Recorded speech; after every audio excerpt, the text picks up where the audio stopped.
Today is Tuesday, May 2nd. This is the Teaching and Learning Committee meeting of the School District of Waukesha Board of Education. I want to start tonight by just verifying that the meeting was properly posted. Yes. Thank you. Before we get into our first action item, there's a couple things. First, I want to welcome Mr. Browski and Mrs. Koenig to the committee. Thank you so much for being here. And I know we threw a lot at you in a short amount of time. Lots of warnings in advance, but thank you both for being here and look forward to working with you. Also, today is National Teacher Day, and it marks the beginning of Teacher Appreciation. It's a couple of weeks, actually. Next week is kind of the big week. I know there's been a lot of outreach to families, and so obviously we couldn't do what we do without our amazing teachers, and so we're very grateful to all of them and thankful for all the time and effort and extra time and effort that they put in on behalf of all of our kiddos. So thank you all for that. Yesterday was a celebration of our principals as well, so it was Principal Recognition Day, and so we're grateful for all of them as well. And again, we weigh in on some of the things, but ultimately the implementation of all the things is on them, and so we're very appreciative of all that they do. All right, with that, we do have just a quick action with respect to minutes from last week. Just a reminder to our new committee meetings, looking through Robert's rules, you are able to approve minutes for meetings that you weren't in attendance at, but you are not required to. We typically use that when we don't have a quorum or a majority to approve minutes, but we approve the minutes as a committee, not as individuals. So I leave that to your discretion. There are 3 of us returning from the last meeting. So I would be looking for a motion to approve the minutes from the April 4th Teaching and Learning Committee meeting. So moved. Thank you. Second. Seconded by Mr. Zenobia. Any concerns? Okay. All in favor, say aye. Aye. Aye. Any opposed? Any abstaining? All right, 5-0. Thank you.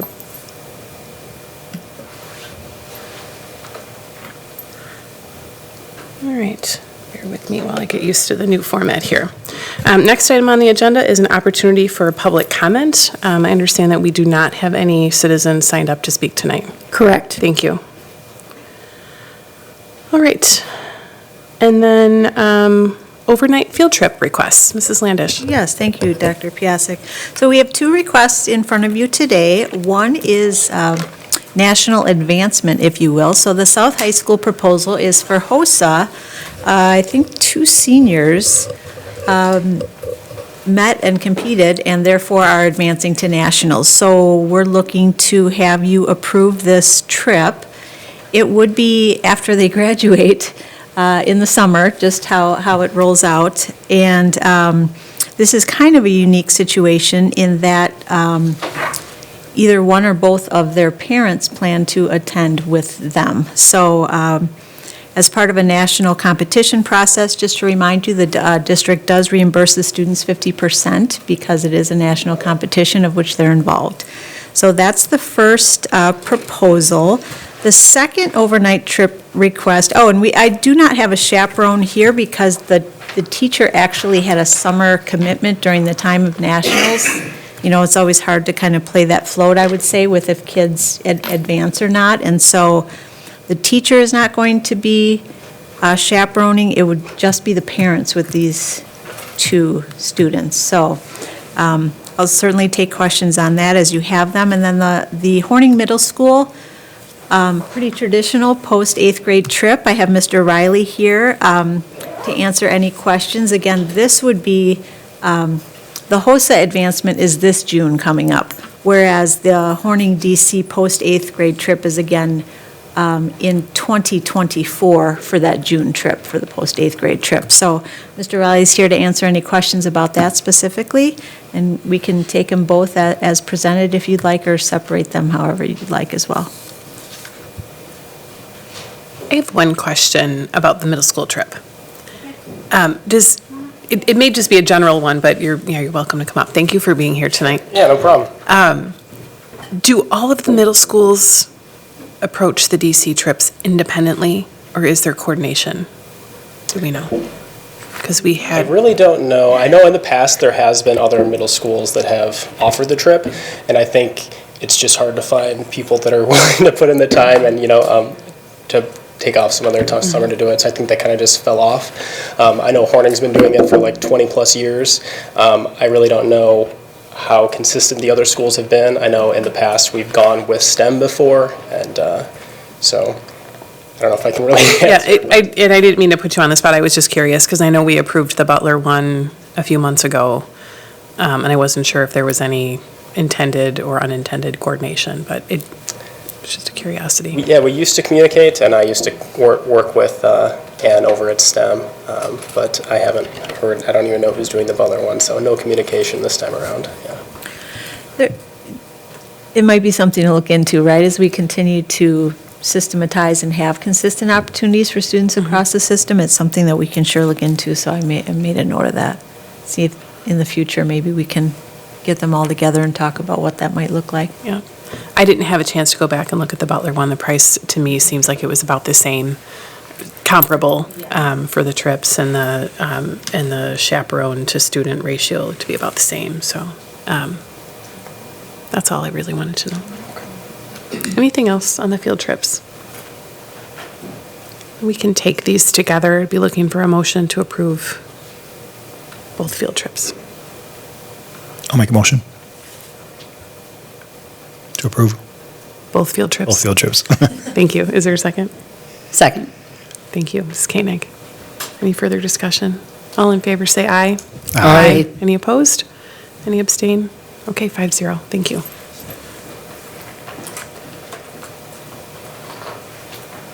All right.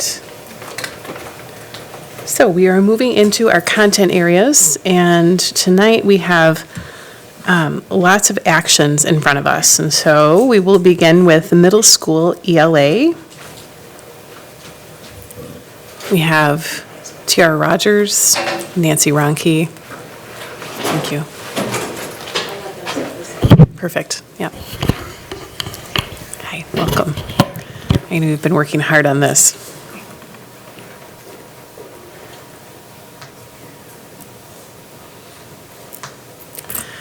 All right, do you want to set us up? I know we watched your video, and this is your third time visiting us on this pilot, so briefly maybe remind us where we're at and what you're recommending tonight. Yeah, it was a unanimous decision by the visioning and piloting team. It was made up of dual language and monolingual teachers. I think that's really important to keep in mind. The dual language program will have the same exact resource in Spanish, which is something that we were really looking for. We are going to be working closely with other districts who are also doing that dual language type of program with My Perspectives. It comes with a lot of amazing authors. For example, Kelly Gallagher will be able to either be here in person or virtually to do some writing workshops with our middle school and high school teachers. And that's included in the cost, so we don't pay for that. Freddie Hebert, other really well-known authors of this. The price, that's the $509,000, but that includes the 6-year subscription. That includes all of the novels. That includes everything that we are going to need for the Spanish resources. So when you really break it down per student for that 6 years, it's not as big as that number looks initially. And then the Appendix C is also built in there, the $21,200. That's what the cost would be for the professional development for the My Perspectives group to come in order to see it in classrooms, give feedback, and do that professional development with us, with our team, for the next 6 years. So.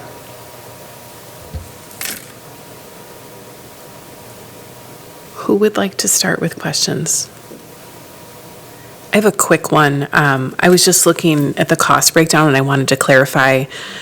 In the package, or in the materials, talks about hard copies of novels, and in the cost breakdown, you included plus novels, then also digital novels. So is there a difference in price, or how do the the physical books work Yeah. versus the digital The ones. physical books, what that ends up being, like when we do the ordering, it's exactly the same as Study Sync. It breaks down to, when you're organizing it, two novels per student.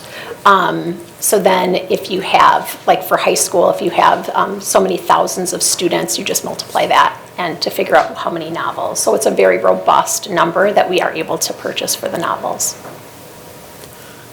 And similar to Study Sync, are those novels pre-selected?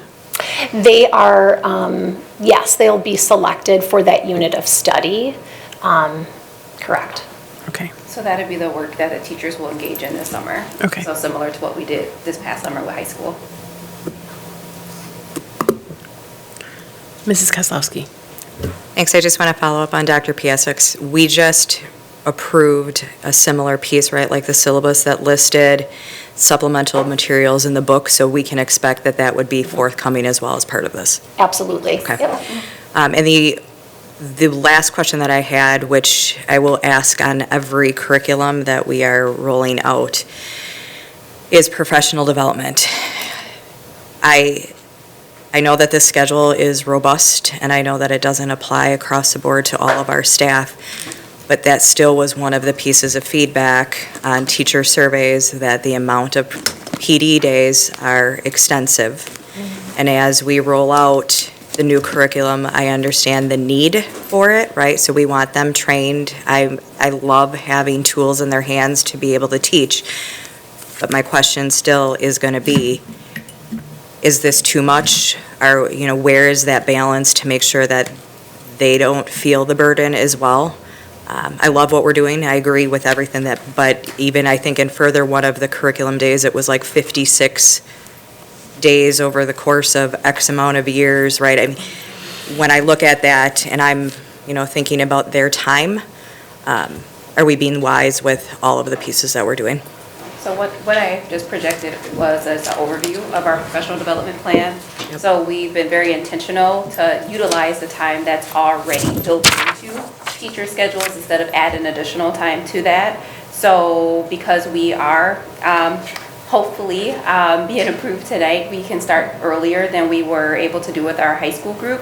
So these are already days that's built into the calendar next year. So we are prioritizing that time, but then also utilizing our PLC time, already built in department professional learning time. So we don't want to add like extra days where we're having to pay teachers to come to do this work. So we're really trying to, again, be responsive, listen to what the teachers are sharing with us, but also knowing this is going to be a new curriculum. This is going to be a heavy lift for our teachers, so making sure that they also have the support. So we will have those additional supports, those optional supports, very similar to what we did with Study Sync, where they can log on, they'll have access to Nancy. So we still will have that extra and that abundance for those who need that additional PD, but we wanted to utilize what was already built in our calendar for next year.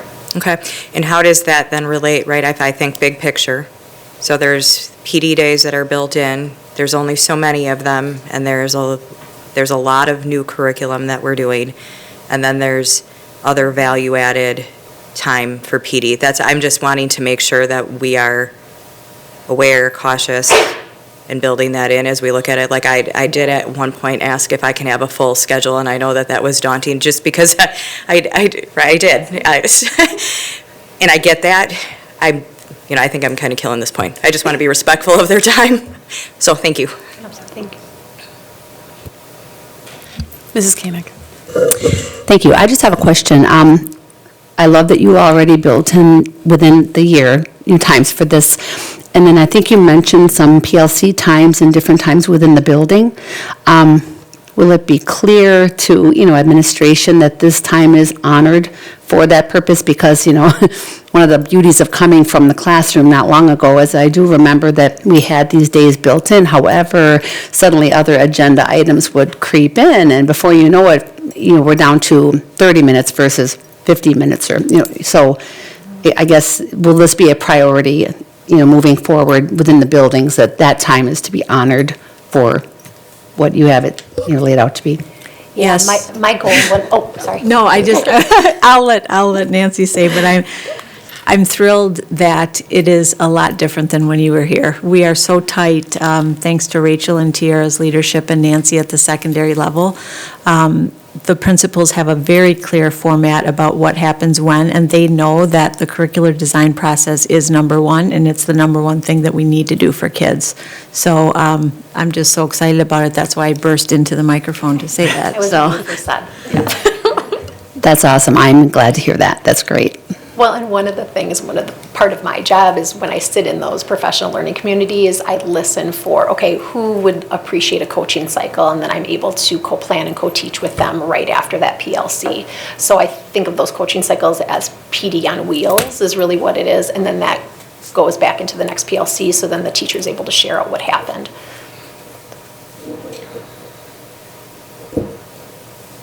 Other questions? Mr. Borowski? No?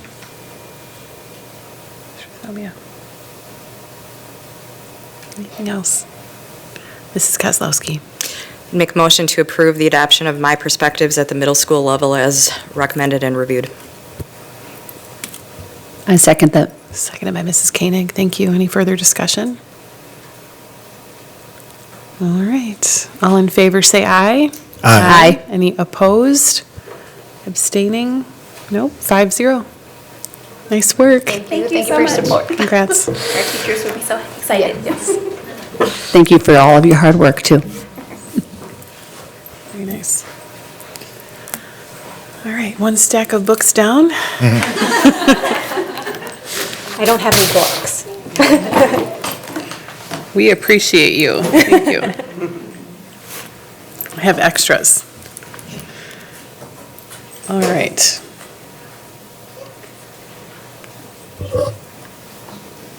If the board docs people are listening, I really do not like this new format.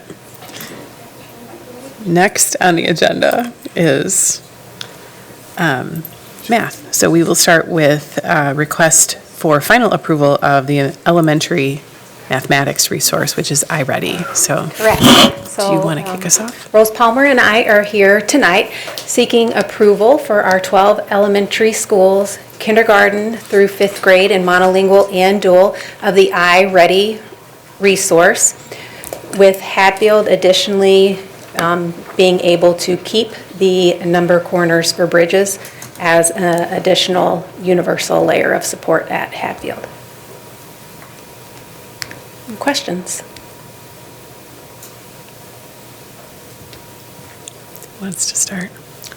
Mrs. Kozlowski. Thank you. This has been well vetted, and I know that there's been a lot of discussion surrounding bridges and iReady.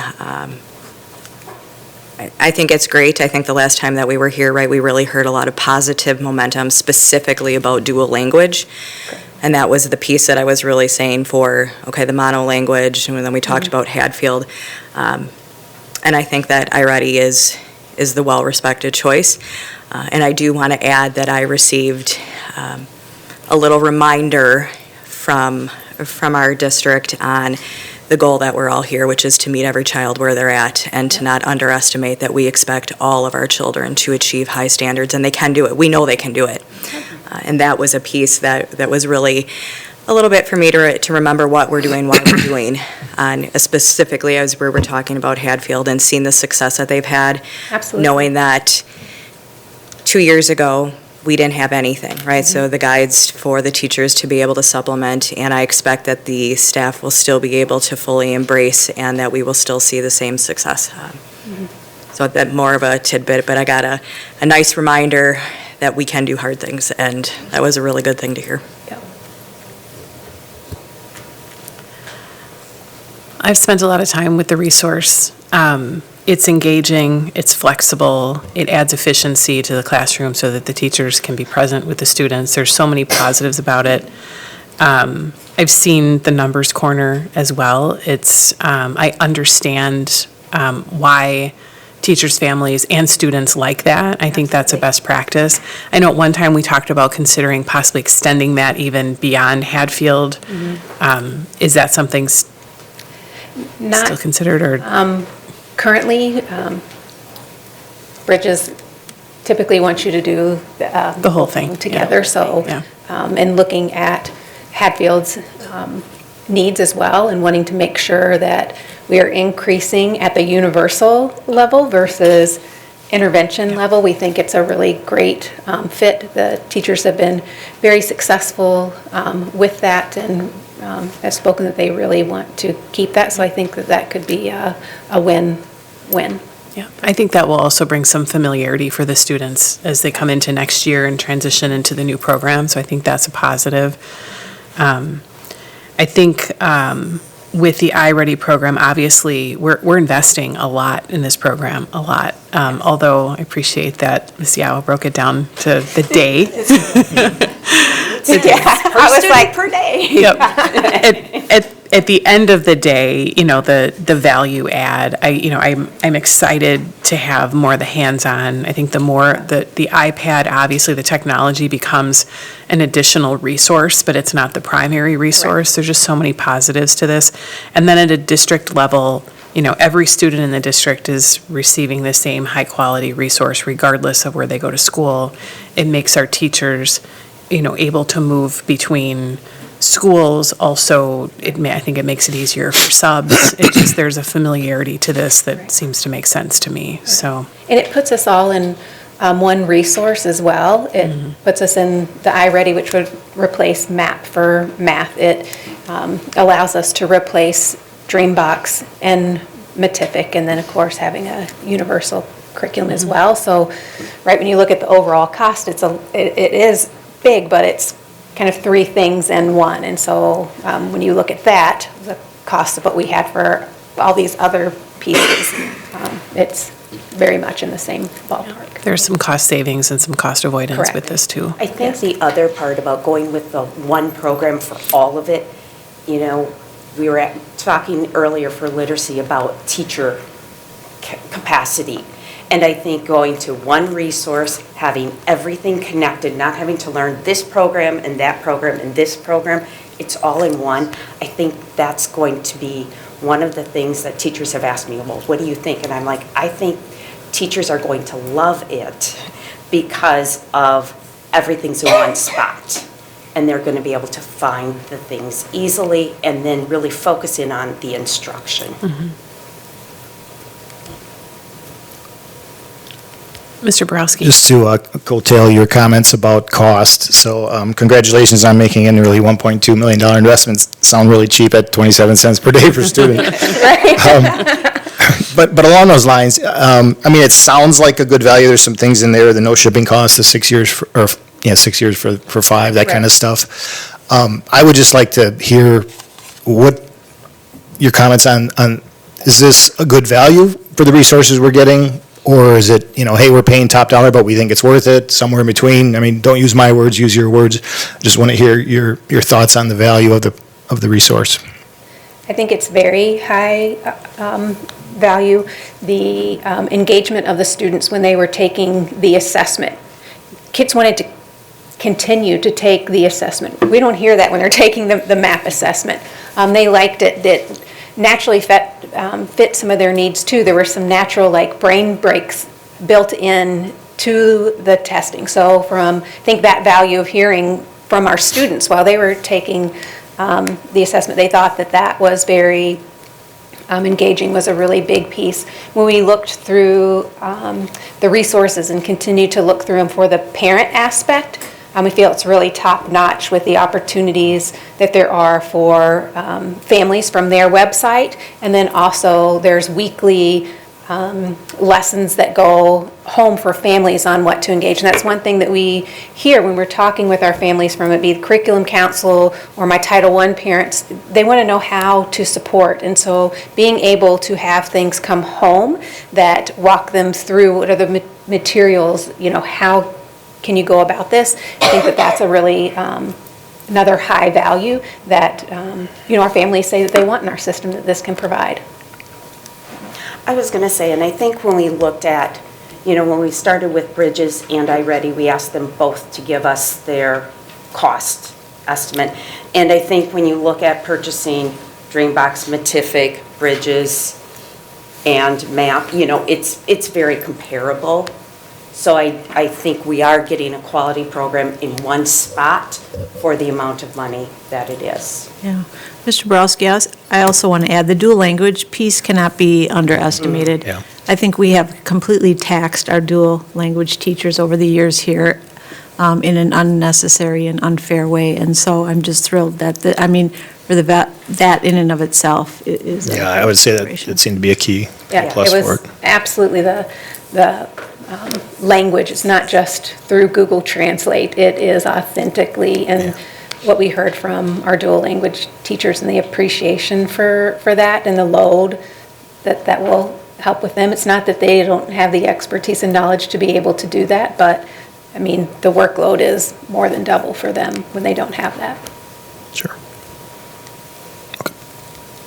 Mrs. Koenig? Perfect time for me to jump in. Jody, I couldn't agree with you more, Ms. Landish. The amount of work that the dual language teachers always had to do over the last, 15, 20 years with translating everything to make it, comparable and to be able to carry out the same kinds of goals. This program was really, to me, I found it just incredibly, the value alone, just having it be the same for both sides and no one's working extra hard, than another group. The thing that I really appreciated with this curriculum, and I kind of did a really quick deep dive because I only had a week, but I really did immerse myself. What I was struck most by was what you mentioned, the parent component. For years and years, even when I was in the classroom, just parents being frustrated because they didn't know the method, they couldn't figure out how to help. The parent component with the sheets going home every week, the extra videos, the activities that are embedded for parents to do and the kids to bring things home, I thought that's invaluable. And, that's what my focus is. I want parents to be more engaged. Absolutely. This is really going to allow for that, especially in math. So Yeah. I really did appreciate that with this curriculum. I wanted to just follow up on that for a second, because as we kind of work through these different subject areas, so in 2021, we implemented the impact social studies, and then in 22, we did benchmark reading. In 23, we're talking about iReady Math. We did science also in 2022, I think, elementary, with the transition from MAP to iReady testing. What will that engagement look like with parents? Because now we've made, several $1 million and a lot of time and effort into literally all new high-end curriculum for our elementary kids. How do we help parents kind of know where this is all going, especially as the testing strategies, not strategies, but the output looks different? At elementary, we've worked really hard the past 2 years to have unit communications that go out to our families. So in literacy, there is a unit newsletter that goes out that talks about in phonics and language workshop and writing, what all is happening, what standards are being taught, what they can do at home to help support in that unit. We have the same thing for math, so we will be looking with this new resource, making some adjustments so that it aligns with iReady, and we have the same thing for social studies and science, so continuing to make sure that those are going out to our families. A lot of our buildings also have curriculum nights, engagement nights for families to come in and see, what does it look like what their students are doing in the classroom and how they can help support at home. So continuing those outlets for our families, and then also making sure that they know not everybody can always come in, and so what avenues do we have so that they can, if you can't come in, how you can still continue to know how you can support your child. I want to add another thing, too. I think going through all these curricular adoptions and sort of these new tech tools, if you will, at one time, can sometimes seem overwhelming, but immersing people in this all in one, there's also an attention to it. I want to add that we have shored up the consistent sort of conferencing expectations across schools, because that was all over the map, too. And so, again, Melissa with elementary and Rachel at secondary have tightened up what the structured expectations should look like for parents around conferencing. And an implementation and communication plan around both Fastbridge and Ready are going to be, iReady are going to be on the docket for the coming years. We almost have to start over, to your point, Dr. Piasek, of retraining parents about what the data means and where they can look for the information. So it'll be a new time, but an exciting time. And the common denominator, if I understand correctly, is that the projected forward exam score. So that, both iReady and MAP will provide that, and that's kind of that link for parents between the one test and the other. Okay. You mentioned conferences. Are virtual conferences becoming the norm with elementary, or? No, so Okay. next year, we will have conferences twice a year, so we're going back to that every student will have a conference. If a family is not able to come in, we do have technology now so that you could still do a virtual conference if somebody, needed that or wanted that, but we are going back to having a fall and a spring conference at the elementary level. Good. I think with so many of the hands-on materials that we're putting in front of the kiddos, that having parents in the classroom, back in the classroom is really important. Yes, yeah. Great. And we have heard lots of feedback this year. I know we're talking about math right now, but a lot of the emails or when I see parents, we've gotten really great feedback about how students love writing and the books that students are making at home. So I think that says a lot. When your child is excited, you as a parent get excited and are happy, right? Mrs. Kozlowski. And I just have the one question on professional development. 56 sessions over 3 years, and just taking a look at the development plan in year one, that's more robust than we've seen in the other curriculums. So one thing to know about the 56, the way iReady bills us is for every consultant that comes. So like on the June, if we do an introduction in June, they are sending 3 different people. So that already counts for 3, even though it's one time. Summer Institute, they're sending us 6 because each grade level will have their own consultant. So that's now counting for 6. So right away in those 2 days, it's already 9 of the 56. Got it. And then obviously if we're not using all 56 sessions, right, we wouldn't be billed, so these are Correct. kind of upon usage. Correct. Perfect, thank you.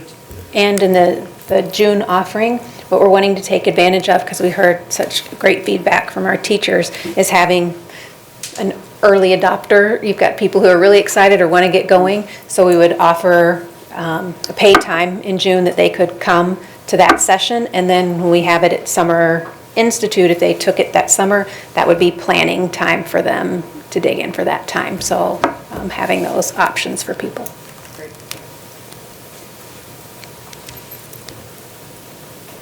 Mr. Zenobia. Do we know what portion of the cost is for the consultants' fees? Yes. Please. It is, I think, 2,000 a person or a session.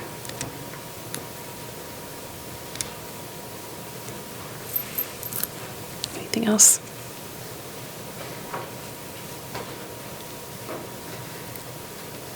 Mrs. Kozlowski. I would motion to approve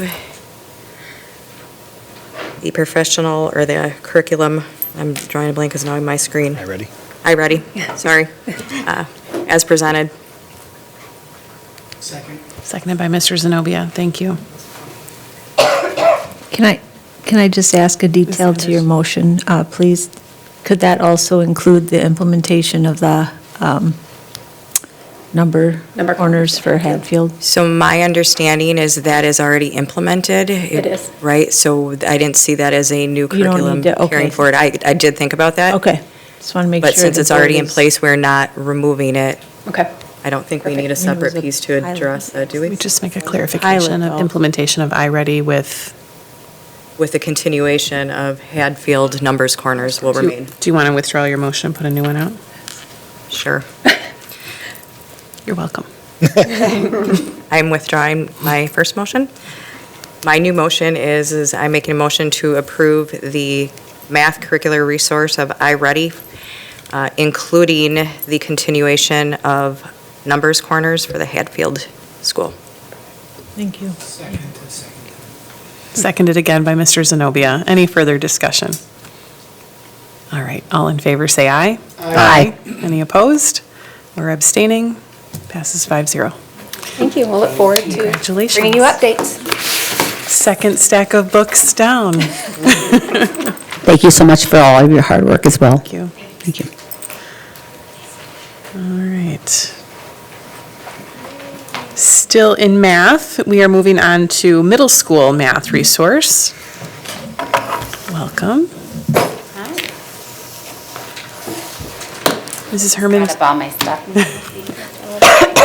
So I have with me here tonight Leslie Waltz. She is one of our math coaches at the middle school level, and so she has been instrumental in helping us with the pilot of Desmos in both our monolingual and our dual language classrooms. So I did the presentation. In terms of Desmos, we don't have anything new to report prior to asking you to take action on this. However, I did want to share, I met with our IXL rep today, which is also part of this action item. And our IXL rep shared with me that at this point in time, we have over 2 million minutes logged with our students. Over 88,000 skills our students have demonstrated proficiency on.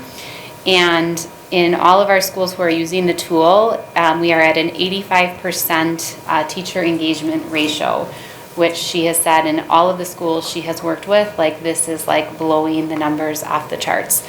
And so just really impressive. We have been very purposeful in partnering with IXL to come in and do meaningful professional learning as we've been piloting this, but again, just some additional celebrations around that tool. So what questions do you have for us around Desmos? Mrs. Kozlowski. Thank you. I think that was a great bridge into my questions. Sure. When we first started talking about IXL, right, so we're doing a 3-year commitment to knowing that what we call the GAP students, and it's interesting because in talking with what we're seeing at the high school level is we're implementing, right, so we've got integrated math, and we've got a group of students, probably about 3 to 4 years, that are going to come in a bit behind and struggle with integrated 1 or 2. So we're seeing that, which is where IXL at the middle school level will help, as well as then JIT at the high school level. Can we talk a little bit about how this is going to work, right? So we're going to implement this, but the goal is to get them in the same track so that when we're coming into high school, we're not seen there. Now, obviously, I'd like to see this move sooner than not, as we all would. Sure. But I think that is something really good to talk about, specifically with IXL, because we are targeting to make sure that we are addressing this gap so that when we move them, we're moving that along. Sure. So in math next year in grades 6 and 7, we are moving to a double block, a 90-minute block of math. And that we are working with Desmos in conjunction with IXL, so they will both be with each other at our initial training, should this be approved. And the idea is that, again, they work in tandem with each other. And so in that 90-minute block, you'll have what we call our universal lesson. So that's the grade level lesson that Desmos provides that we want all of our students to continue to be exposed to. They need exposure to grade level content. But then within that block, because we've extended it, students will also have instruction that meets them at their skill level. And so that's where IXL comes in. A teacher's ability to curate and differentiate, just pulling their resources themselves for the variety of student need that exists in a classroom is really difficult, especially when you say, even when you say, here's all the time that you have to do that. And so IXL comes in that in both literacy and math, students can take what's called a diagnostic assessment. It identifies what are the areas of skill deficit, what are the areas of skill strength, and then teachers can work with the students right within that curricular resource to close that gap during that application time. And so, again, it can be used for both acceleration and remediation, but teachers aren't, again, asked to kind of curate and differentiate to the scope this large. Our hope, again, we talked about this as a 3-year purchase, is that we can continue to close this gap much quicker than what we've been able to do in the past, with teachers, again, trying to differentiate using their own materials. What other questions do you have?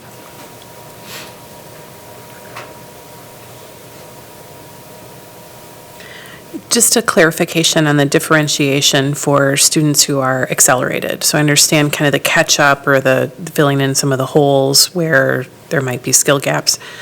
I assume there's still an accelerated track that might put a 6th grader into what would be Math 7, or that if they're using IXL, they might bridge into a higher math?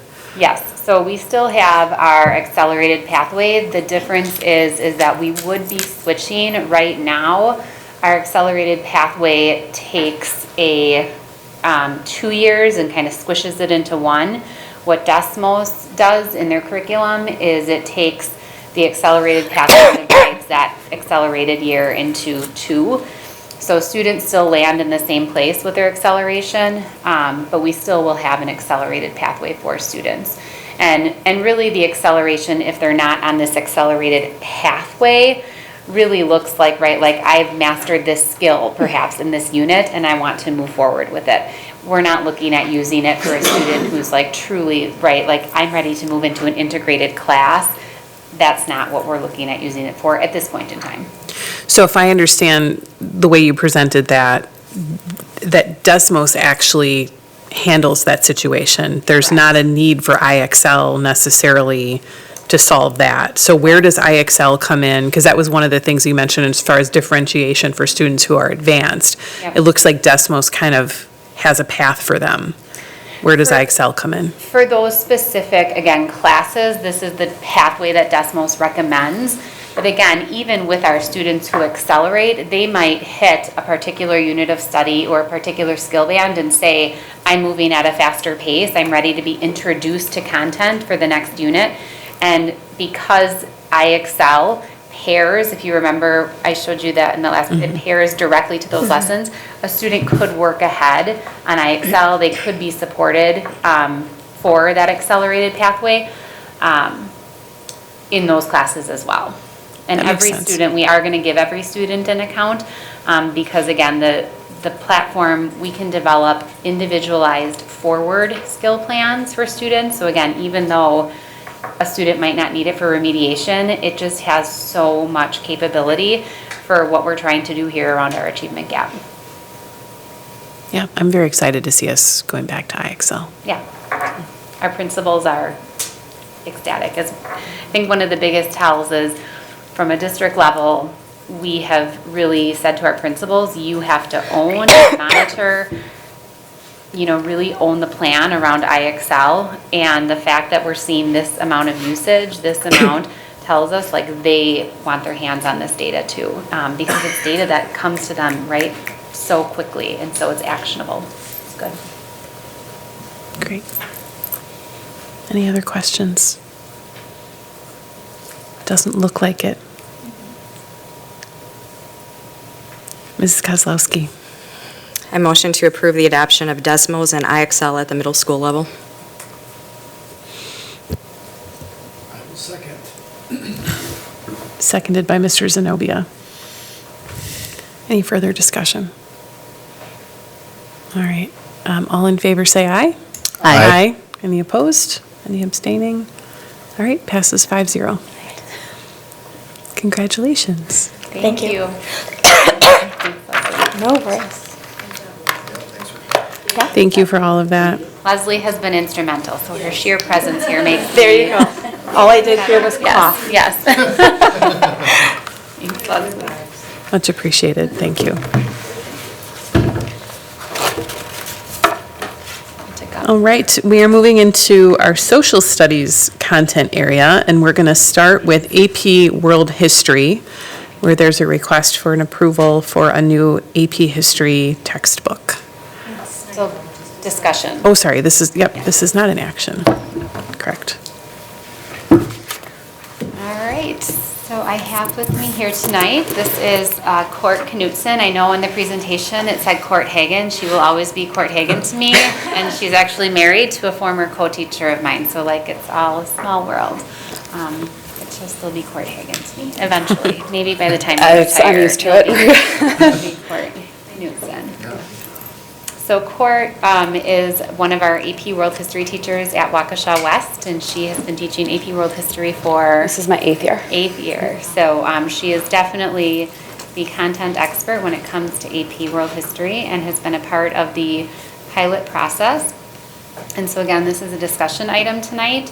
I will put up our presentation and really just here to hear what questions you have about the textbook that we are recommending. We did pilot 2 different textbooks after vetting quite a few back in August. And again, just to highlight, the one we are recommending is Traditions and Encounters, and the rationale for that adoption really, I would say the students just 100%, their reaction to this book was so favorable. The form between that book and the other book, it was like night and day. And then I think in terms of our teaching methodology, one of the things that you'll see is the ability for the teachers to allow students to take notes with ease, access the material, headers, things like that. That stuff all matters when we're talking about a college level course at the 10th grade level, and the textbook really supports that piece as well. I'll take what questions you have. Who'd like to start? Mrs. Kozlowski. Oh, okay. Ladies first. Thank you. Can we walk through what we are using currently? So I'd like to understand what we're using, how we're using it, how we're synchronized. Does that make sense? Yeah. So our current textbook was adopted, I believe, in 2012, which was before I joined you. It is the 2nd edition of Strayer's Ways with the World. And since my time here, since 2014, I think AP World History has been through 3 different rewrites. In 2019, that rewrite shifted the curriculum from starting to the beginning of mankind to actually the year 1200. So College Board actually calls the course World History the modern version. That change in the curriculum means that our current textbook, the first 7 of the 24 chapters are essentially obsolete. They don't appear anywhere on the exam.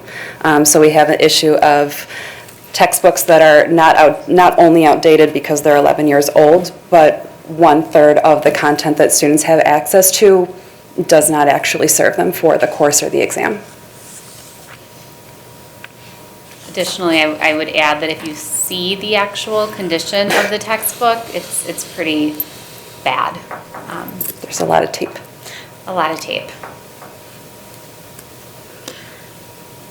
So the other question that I had is, I enjoy hearing student engagement, right? Because that's part of it. But what about from a staff engagement? And really what I'm looking at too, it's twofold. It's the ease of the curriculum. Are we able to get through that? How much time are we able to do that? But then a little bit more, I don't ask my kids how they feel about their things. There are certain things that they have to learn, right? There's the standards, the structures, the course. Are we getting through everything that we need to? And I know that I'm going to be asking of something that we haven't implemented, but, right, that's ultimately the goal, is I'm less worried about the emotional appeal for the students. It's, can we make sure that we are getting them current with what they need to learn about the world, where they're at, and then being obviously AP college ready? Yes, this textbook actually served us better in a couple of ways in regards to that. The first was that because this textbook only covers the years 1200 through the current year, it provides more specific content for those later eras that were more or less dropped out of our previous textbook that was trying to cover a much larger breadth of time into a smaller book. So it allowed us actually to slow down our curriculum a little bit more, to have more in-depth conversation about years that we used to just brush over in the interest of trying to get through it all. It didn't slow down our timeline, it just allowed us to engage with more depth.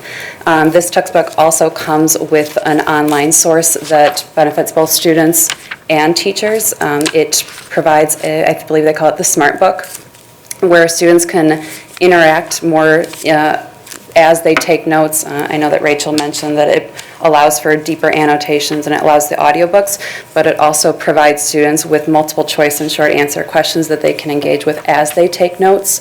And it enables me on my side to customize those per students and also for what I need for my class as a whole. And it also comes with a library of multiple choice questions, short answer questions, and long essay questions for the teachers to select from. That was really good. Now, my understanding is that they're not each getting a book, so similar to what we saw with like the elementary and middle school, like iReady, where they're getting actually a subset of books and stuff to take home. So how are we navigating the instruction? Every student would have an ebook, so they would have an online book, and then we would also purchase class sets so that any student who can't access the ebook for whatever the reason is would be able to access a hard copy of the textbook. We do survey our students often around their preference for, do you want the ebook, do you want the online book? And quite honestly, it really depends on what the ebook looks like, feels like, what it offers. And so Court can speak to her students' experience with the ebook, but that does go into play when we do a purchase of whether or not we're going to make students carry around, the thick book, or if we're going to say we're going to do an ebook. So I don't know if you want to speak to their experience. Yes, both this and the previous pilot we did, The World and Its People, came in ebook form, and it provided a really good contrast for students because the other pilot that we did, the resources, the images, the charts, the graphs, it was almost as though the book had been scanned in. So you might be looking at a picture beneath a paragraph, but it actually relates to the key concept they were reading about 2 or 3 slides ahead of it. Whereas this, it is clearly designed to be accessible. The images, those data tables, those graphs, those maps that they're looking at relate directly to the content that they were just reading. So it provides extra, more accessible navigation in that regard too. Great, thank you.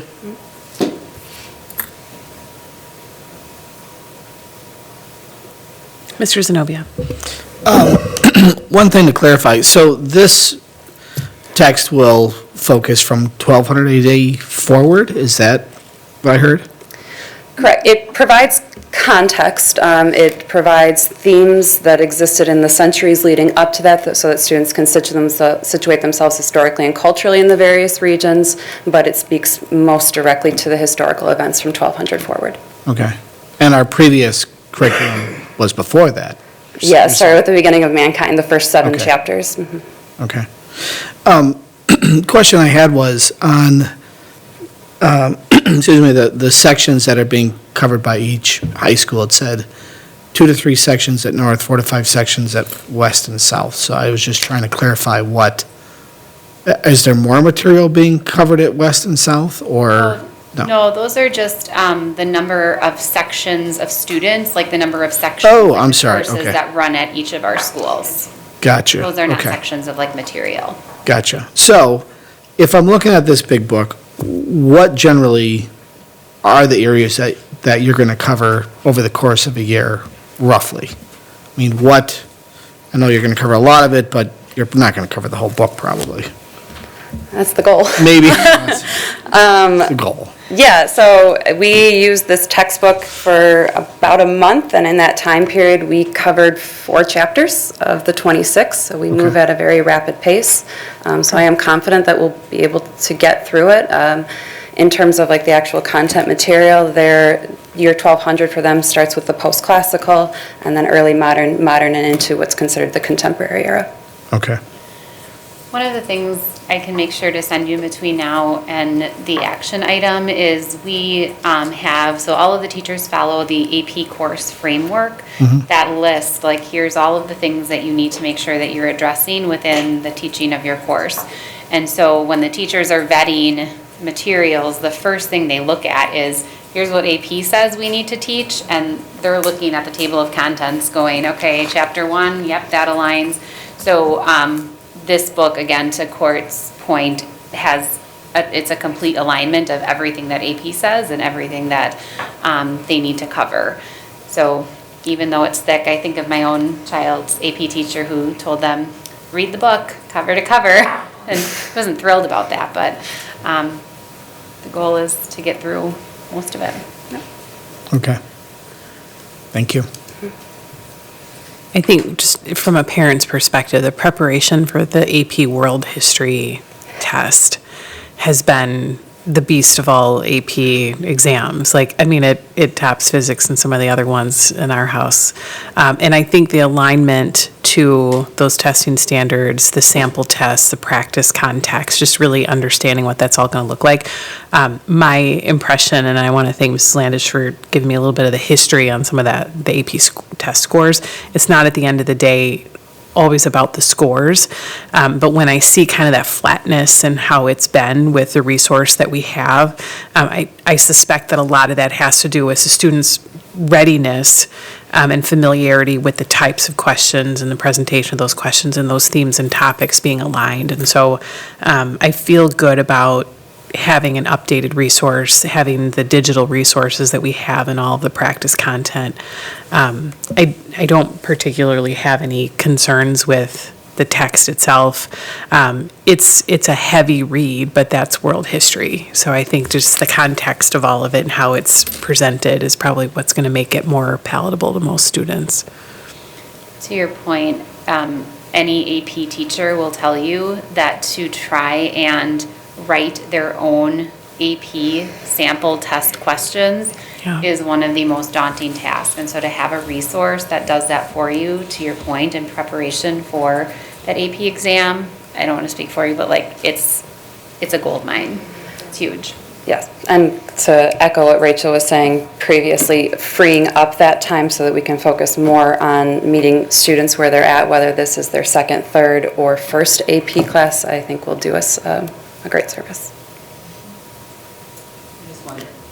I wanted to add on to that too. I remember in one of your presentations that you mentioned that there were, within this curriculum, opportunities that were already presented for the teachers for these deeper questions, because having a son went through this, I remember the level of, the work that went into it. And I think he had you, Ms. Hagan, yeah. Yes. I remember the level of, and the depth of questions and things you had to set up, and I know how much work that was, so I appreciate that this is a little bit, nicer for teachers as well. So you can spend more time, with the kids and meeting them where they're at instead of trying to devise these intensive, I remember what the acronyms were, but it was crazy. Yeah, and I like that about this SOC curriculum. I think that's important. Mr. Browski. Yes, just a couple of questions. The first one, so this textbook's starting at 1200 AD. Is the test that entire time, or is it just still later eras, or? Yeah, the AP content test. does start at 1200. Like I said, there is some expectation for students to have a bit of the contextual background knowledge on the history and the culture that sets the stage for events beginning in 1200, but the test material itself focuses on that circa beginning date. Okay.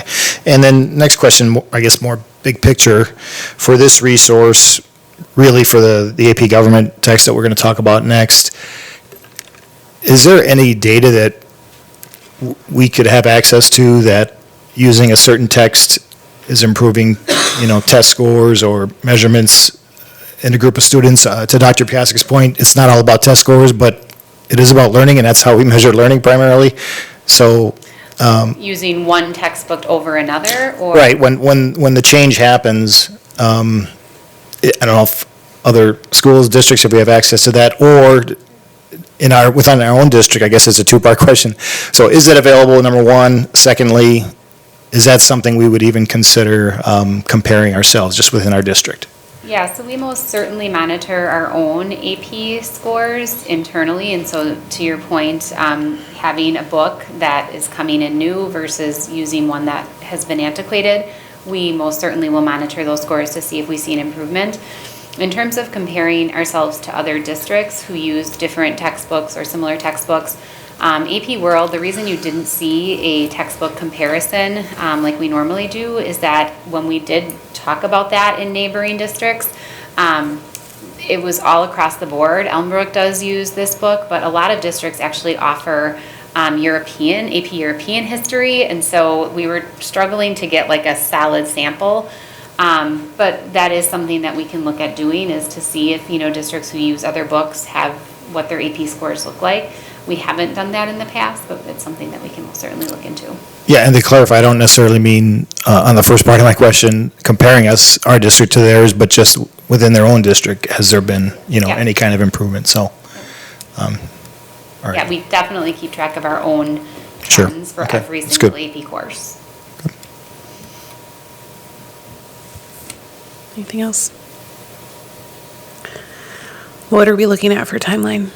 We will be back next month seeking an action item of approval of this resource. That will give us time for the teachers to come together in the summer to just get used to the resource and make sure that they're up and running by the time that school starts. So that would be a good reminder to the committee, and we'll remind the full board next week too, that if you have any major questions or objections or stumble into anything, that will take some time to get back to the team sooner than later. And I will get new board members, I will get you access to all of the online materials within the next day or two.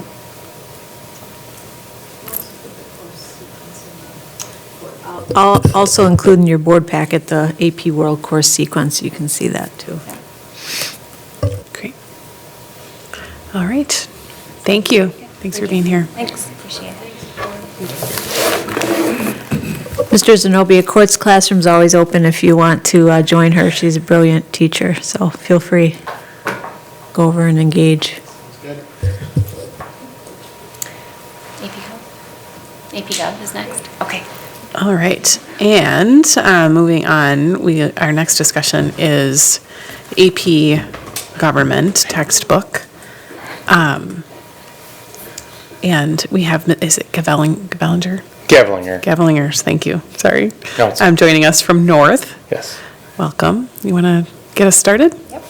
So, thank you. You introduced Nathan, and so we are here to talk about AP Government. So again, very similar to AP World. Our teachers have been piloting different textbooks and are coming forth with a recommendation for AP Government, Stories of a Nation. Some of the highlights of this slideshow, I can't see it.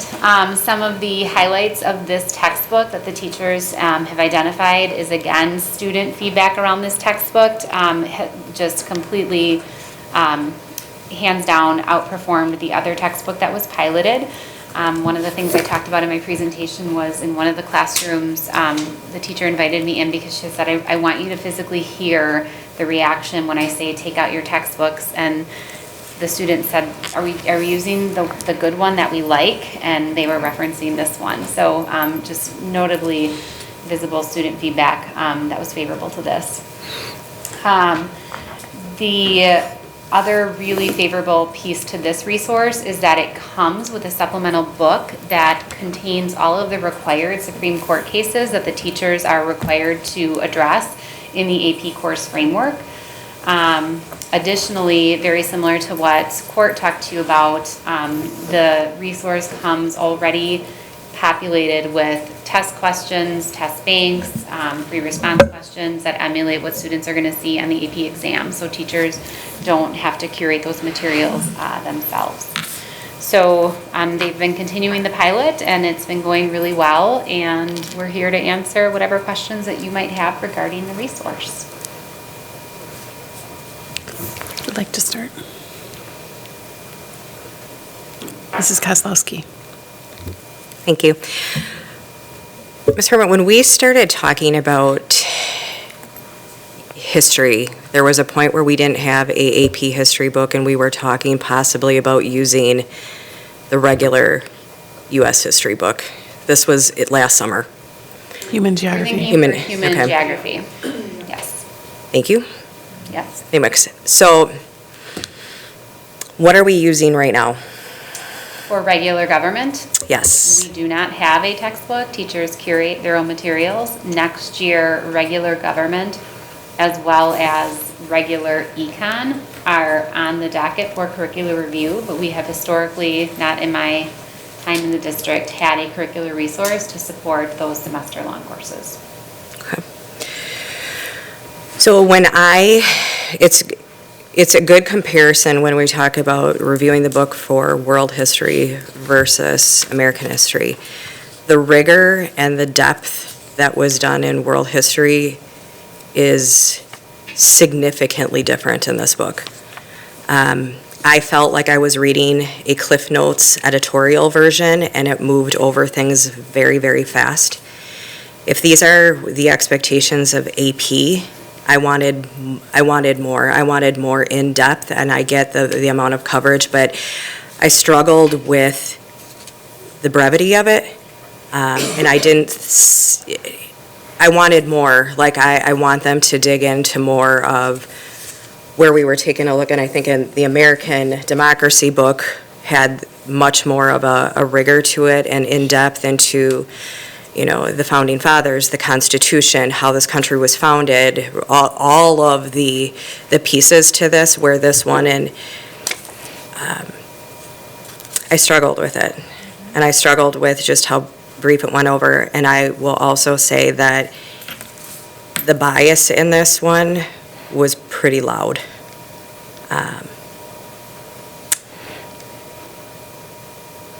I don't have it, I mean, it really just kind of filtered to a certain way and a certain degree on things that in this American Democracy book, I got a really good feel of both sides of the story. I mean, it clearly pointed out, here's one side, here's the other side, and allowed that critical thinking on this. And so I'd like to get an understanding, I appreciate, my sentiments will be the same thing that I said the last time.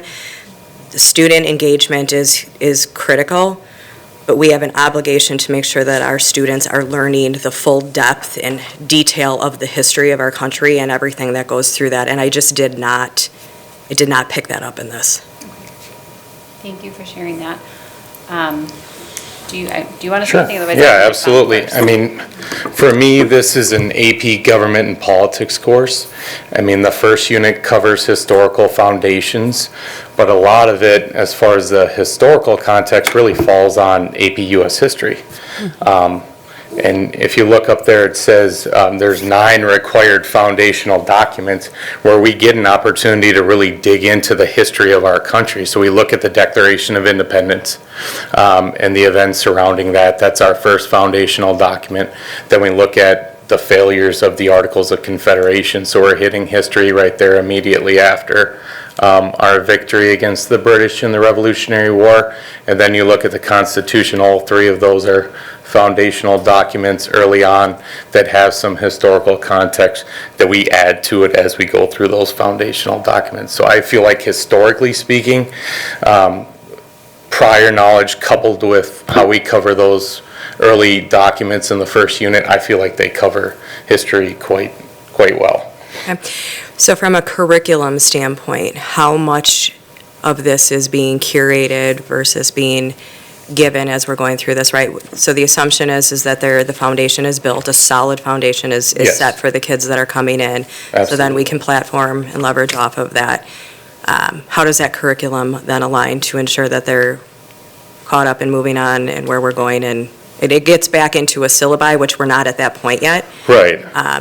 But that would be, how are you going to approach the instruction using this book? Are you going to be creating your own curriculum? Is there guidelines to this that are going to be flowed through that we're given? So I can take that one. So we, very similar to all of our AP courses, we would follow the AP course framework. That essentially serves as our syllabus. We don't generally create separate course UBDs because the course frameworks for AP are so tight. I mean, they really go unit by unit. The piece that we generally have created in-house is if we need to, so to Nathan's point, if we need to, in the resource, supplement or add anything, we then curate that in-house. So if it's not clear in the resource that you need to use this required Supreme Court case here, we would make sure that we have some sort of either curricular map or, again, curricular outline that has that very clearly stated, and we do bring that then to the board. But again, from a syllabus perspective, we typically, with our AP courses, just follow the AP course framework that's put out by AP College Board.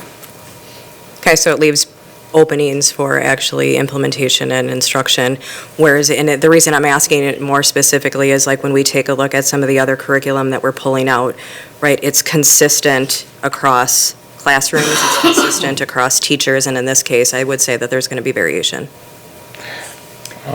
I don't know that I would say that there's going to be variation because all of them are teaching the same units of study, the same, they're all expected to teach to that course framework. So there's not necessarily variation. They're all using the same, if they have any summative assessments, like those are all curated with, again, the same resource.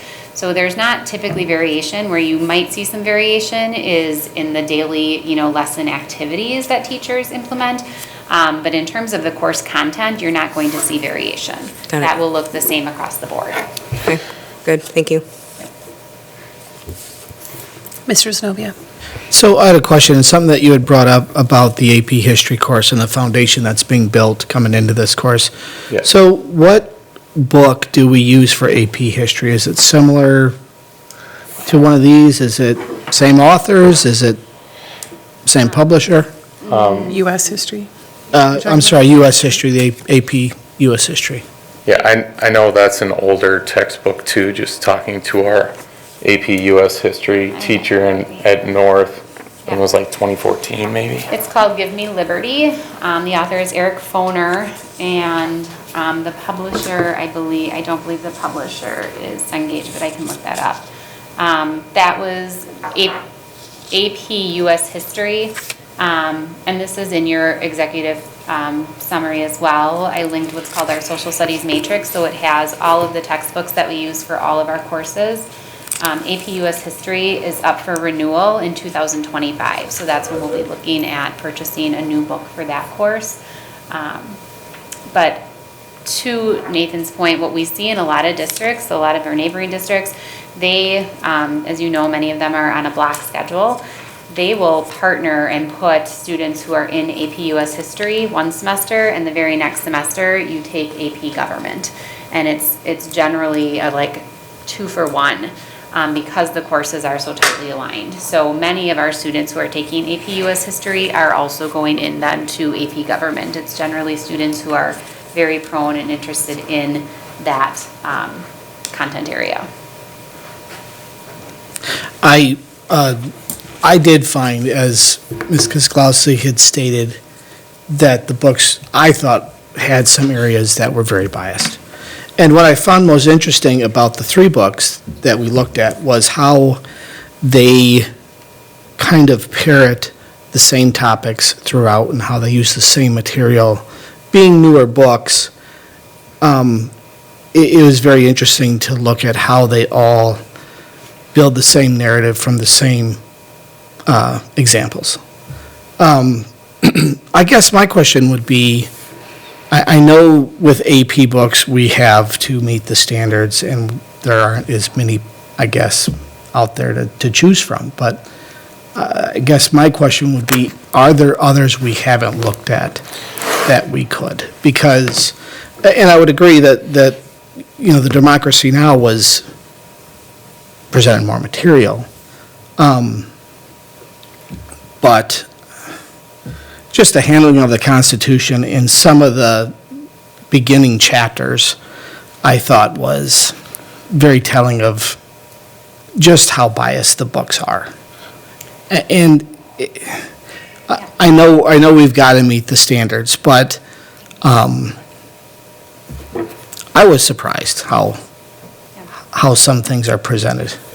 So I think we'll both tackle the bias question, but I'll answer the textbook vetting question first. So I would say in our vetting process, it feels like we vetted probably 30 books, to be honest, around AP Government.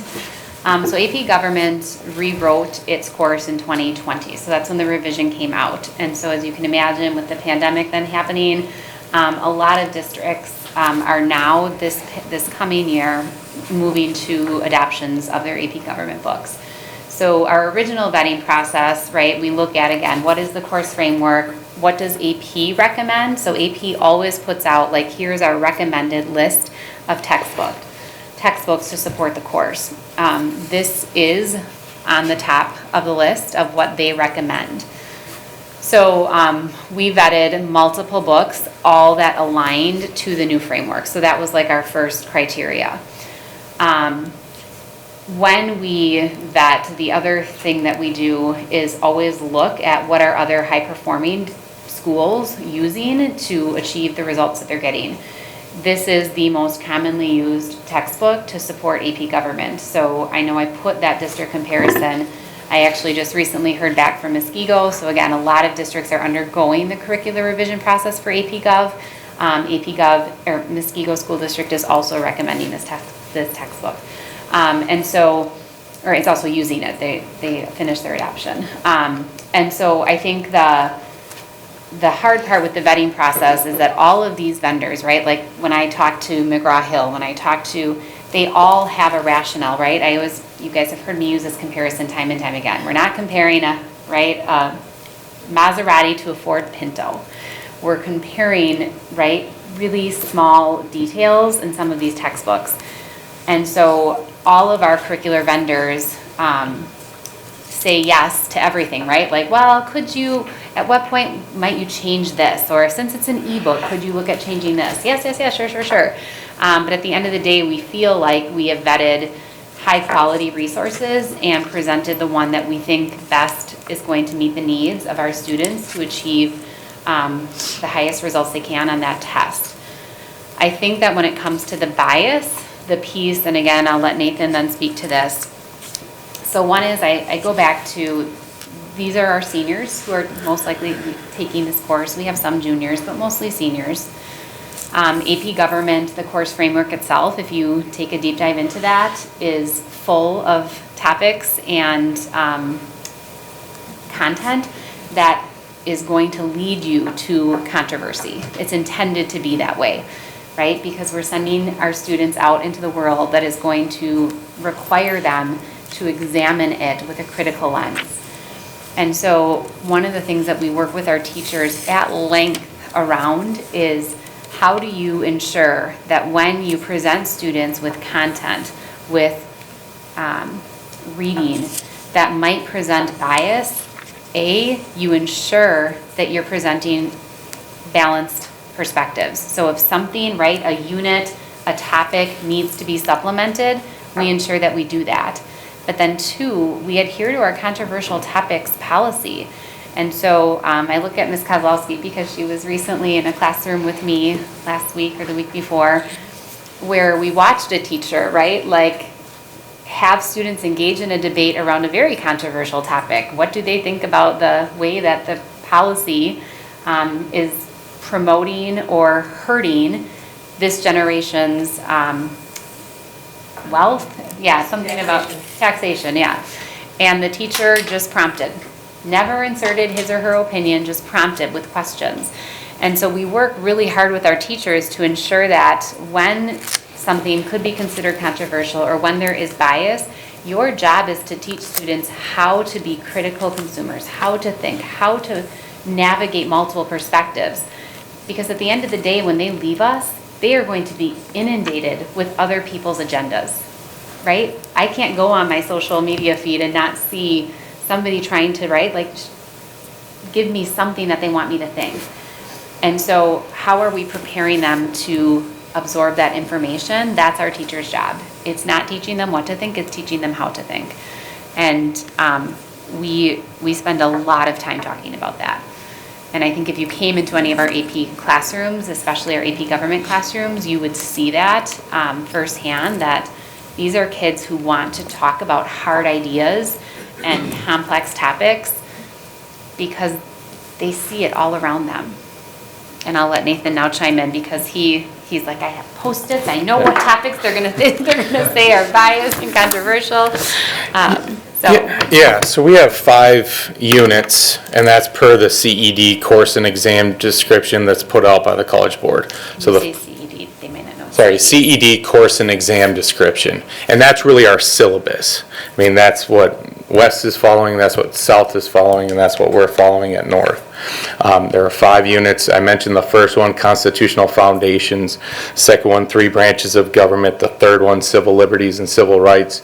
And then the fourth one that we'll look at is political ideologies, where we look at liberal, conservative, and libertarianism. So we have to talk about all 3 because they're going to be assessed on it. They took the test yesterday. Now, we don't know what's on it, but we know that liberal, conservative, and libertarianism would have been front and center, at least when it's talking about Unit 4. So it's up to us to give both perspectives, and I feel like the textbook does that. And yeah, I have multiple examples of, on 403, Gary Varvel, who's a conservative cartoonist, talking about essentially that big government is, quote, bad. I have 396, that Jerome Powell, who's a Trump appointee on the Federal Reserve, chairman of the Federal Reserve, and who is still on the Federal Reserve, conservative perspective. I also have Rick McKee. He's a conservative political cartoonist on 526. So I feel like if you look deep enough, you'll find that it gives you liberal and conservative examples. And political cartoons are front and center when they see tests. Like we went through practice tests leading up to the AP exam that they took yesterday. And they have to be able to decode and decipher and interpret political cartoons. And if they aren't able to do that, then they're not able to succeed in the AP exam. And that's the ultimate goal, is for them to do well on that. So, and frankly, kids, you can't fool kids. And we went through this, we piloted this textbook for 5-6 weeks. I never had one kid come up to me and say, it's to this, it's to that, not once. And I feel like I have established a good rapport that if they said that, and if there were any concerns, that we'd address them, but there wasn't one. And I didn't hear one at West, and I didn't hear one at South over the numerous times that we met. So, yeah, that's just at least my take on it, that I think it does a good job of covering both sides because they need to know both sides. Just to go back and cover what you had both mentioned, for me, it's not the controversial issues that are being presented, because that obviously is part of learning and what we want to accomplish with critical thinking. So I appreciate that and love to hear that it's being handled that way in classrooms. Okay, that's, I think, what a lot of this discussion in the past has centered around, and that's a very necessary part of the learning process. My issue with some of the facts, especially in this book, since that's the one that we're talking about the most, was in some cases, facts are simply misstated in some areas. And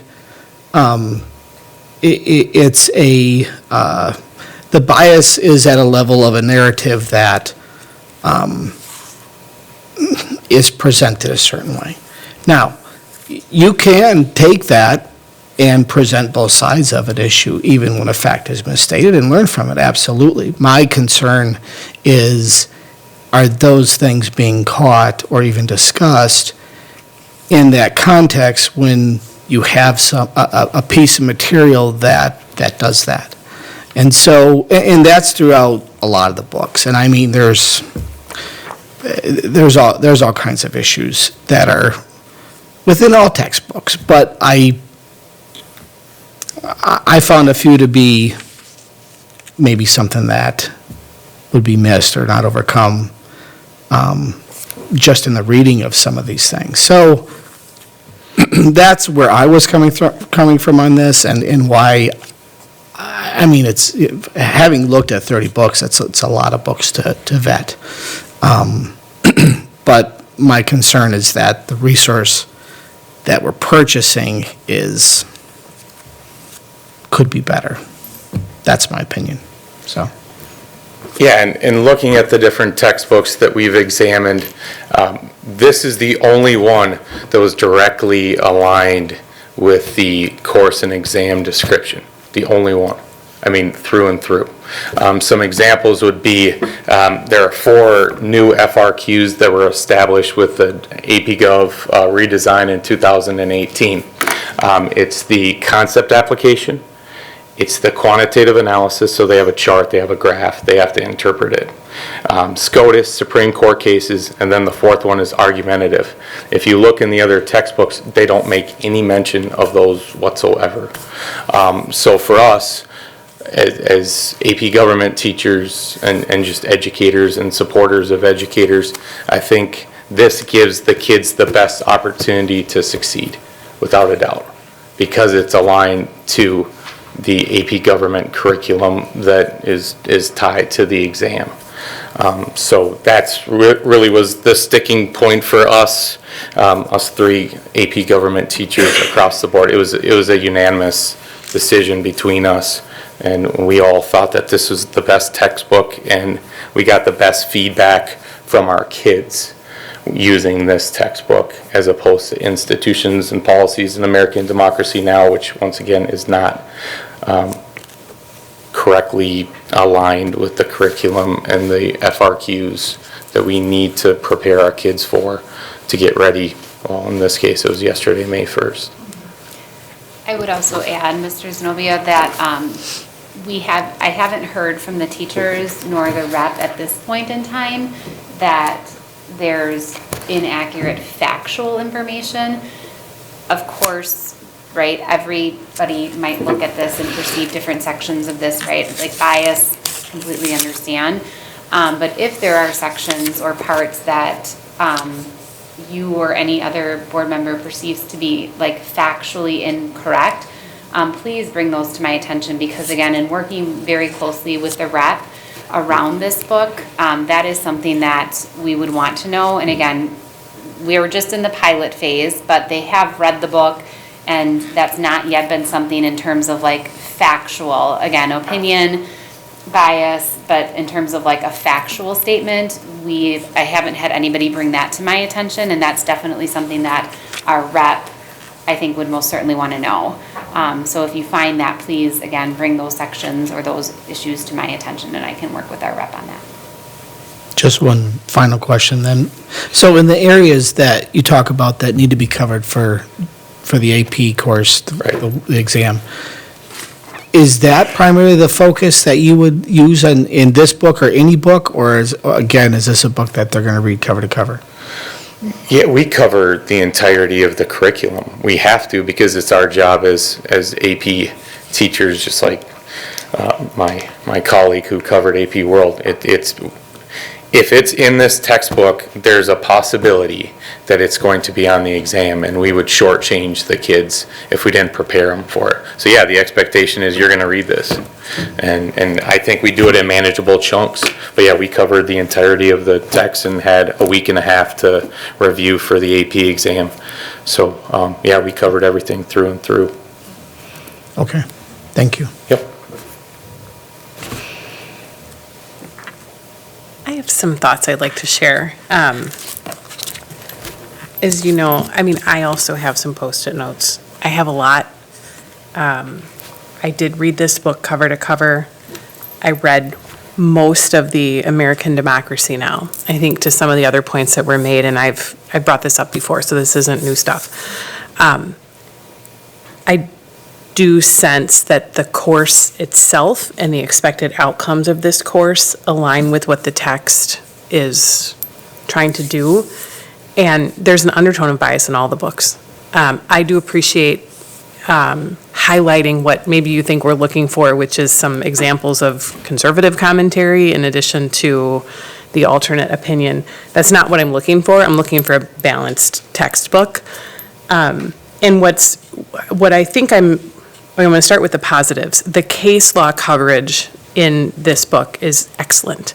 I think the fundamental content that the students are expected to know and that they're being tested on is covered. It's covered at a much higher level, less, not as much depth, as the American Democracy Now, which means I think that the kids will do okay on the exam, but I don't know if they're getting that depth of knowledge that they would get from what I think is a more rigorous text. Having, knowing many teenagers who are taking AP classes, I do understand why this is an appealing book. It's graphically appealing, it's easy to read. I noticed that it also can be read to them, which I think is completely inappropriate for an AP class, but I don't understand the need for that. I would say almost all ebooks that we purchase, so the AP World History book, almost any ebook will give you that feature. So it's just an added bonus, It's yeah. built into almost any ebook that you find now. Okay. So, so some of the things that just kind of jump out at me, there's undertones of opinion that accent the fact, but it accents in what feels to be always kind of an unnecessary undertone. Like there's additional context or additional information that's like, well, I don't know, why do you need to say that? And part of it, like, I'll give an example. There's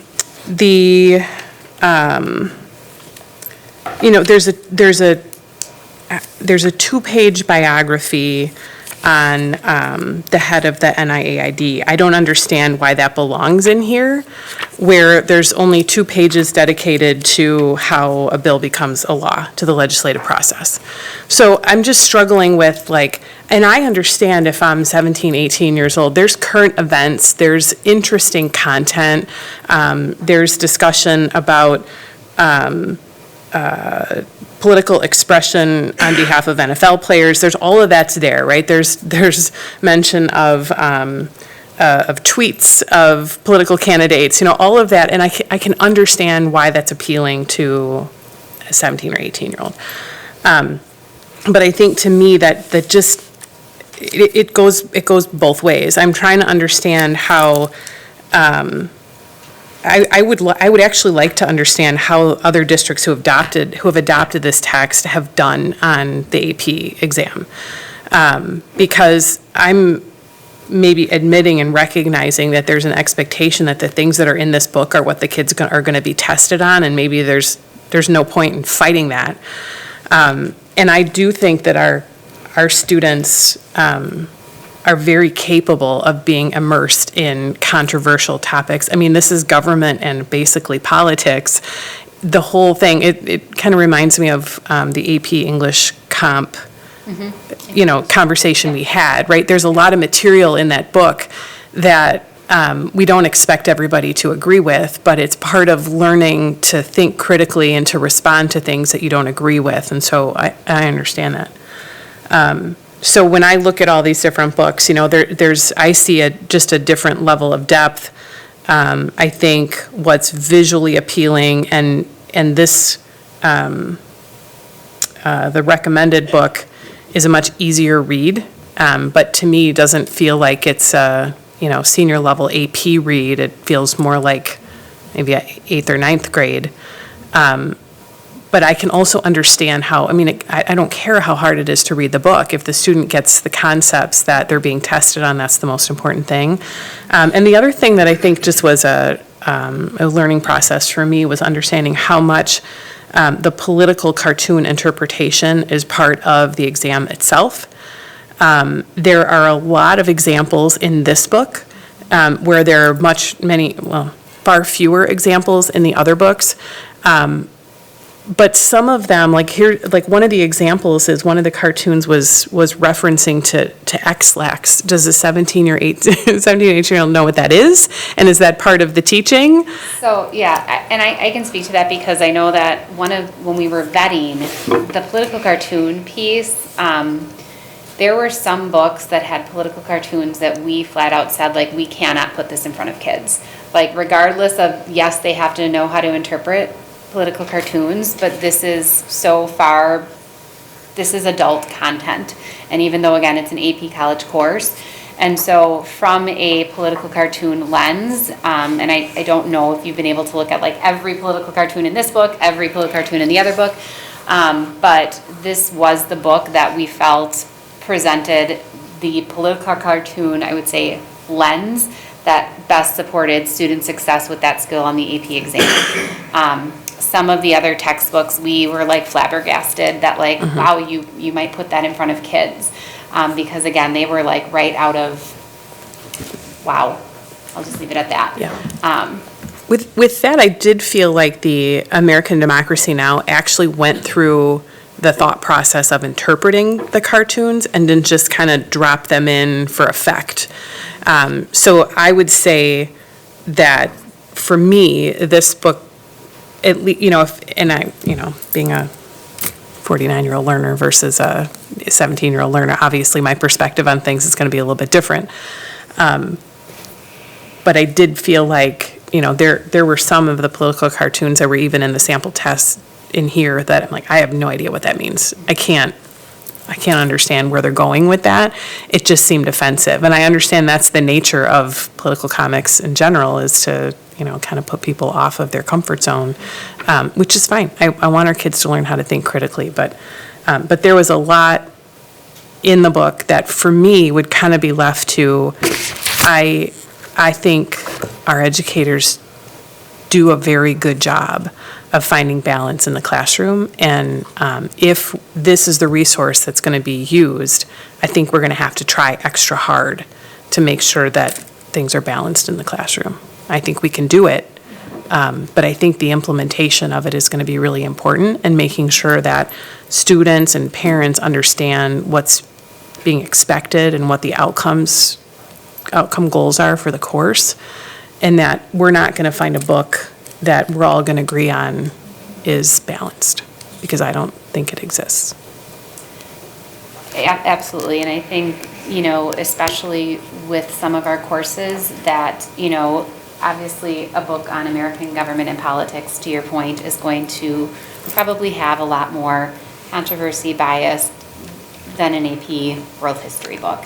And so while we have not historically created UBDs, units of study, right, extensive Blackboard shells that like we do for our other courses, that is something that we can most certainly look at doing for a course like this, where maybe we do have some concerns about, we just want to make sure, right, that we're being super transparent, that some of the units in here that, right, might require supplemental materials, that we're consistent across the board as to what those might look like.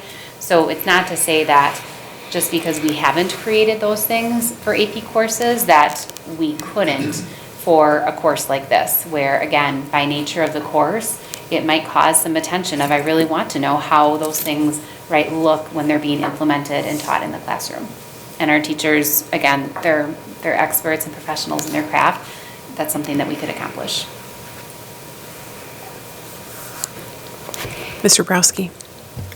Yes, thank you. Well, you may have already answered my question, and I don't necessarily want to beat a dead horse, but I think this is an important area that we're discussing. So I'm going to ask it anyway, and if maybe you have other examples, or it will lead to, discussion in another realm. So one of the bullet points you had here was that it addresses controversial subjects in a non-biased fashion.